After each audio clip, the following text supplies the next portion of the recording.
ज्यांना श्री स्वामी समर्थांचे गुरुचरित्राचे पारायण करायला जमत नाही त्यांनी हा सोपा उपाय करा। नमस्कार मित्रांनो, सर्व स्वामी भक्तांचे स्वागत आहे। आज आपण ज्या विषयावर बोलणार आहोत तो खूप महत्त्वाचा आहे आणि विशेष म्हणजे ज्यांना श्री स्वामी समर्थ महाराजांचे पारायण करायचे आहे पण काही कारणास्तव जमत नसेल त्यांनी काय करावे याबद्दल आपण आज या व्हिडिओमध्ये जाणून घेणार आहोत। जे स्वामी समर्थांचे भक्त आहेत त्यांनी श्री गुरुचरित्राचे पारायण एकदा तरी करावे ते चांगले असते। श्री स्वामी समर्थांचे गुरुचरित्राचे पारायण न केलेला असा कोणताही भक्त नसेल।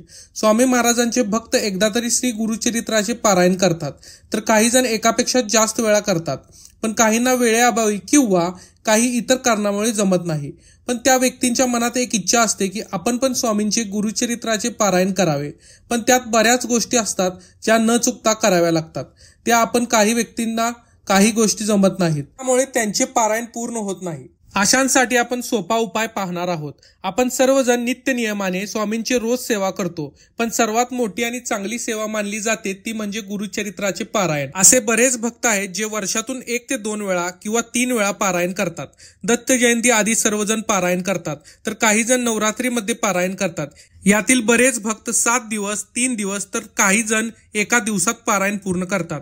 गुरुचरित्राचे पारायण केल्याने आपले मन शांत होते आणि मनात असलेली इच्छा पूर्ण होण्यास मदत होते। स्वामींचा आशीर्वाद आपल्यावर राहतो, स्वामींची कृपादृष्टी आपल्यावर चांगली राहते आणि आपण जी स्वामींची सेवा करतो त्याचाही लाभ मिळतो। त्याचबरोबर गुरुचरित्राचे पारायण करताना त्याचे नियम पाळावे लागतात, अन्यथा पारायणाचे लाभ आपल्याला मिळत नाही। पारायणाचे नियम खूप कडक असतात। बऱ्याच भक्तांना गुरुचरित्राचे पारायणचे नियम पाळणे शक्य नसते।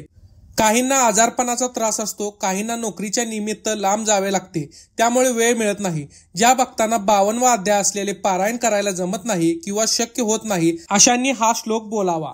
सकाळी आपण देवपूजा करताना हा श्लोक म्हणावा। रोज असे केले तरी चालेल। दत्तचा अवतार झाला कलियुगी श्री पाटपिठापुरी, त्यामागे नरसिंह सरस्वती, करंजरा मत्री तीर्थ हिंडत पातला, बिलवडीची संगम तेतुनी, मठ गाणगापुरी बसे, वारी दिनाचे श्रमा। हा श्लोक पठण करायचा आहे। हा श्लोक खूप सोपा आहे। जे गुरुचरित्राचे पारायण केल्याने लाभ आपल्याला मिळणार आहेत तेच लाभ आपल्याला हा श्लोक पठण केल्याने मिळणार आहेत। ज्या आपल्या मनातील इच्छा आहेत त्या सुद्धा पूर्ण होणार आहेत। श्री स्वामी समर्थ महाराज आपल्या पाठीमागे कायम उभे असतात। आपण कधी चुकलो तर ते आपल्याला मार्ग दाखवतात आणि आपल्याला मार्ग दिसला की त्या मार्गावर चालण्यासाठी मार्गदर्शन करतात। या श्लोकाचे अवश्य पठण करा, त्यामुळे आपल्या मनातील इच्छा नक्कीच पूर्ण होतात। असे स्वामी भक्त आणि सेवेचे व्हिडिओ पाहण्यास आमच्या या पेजला नक्की फॉलो करा।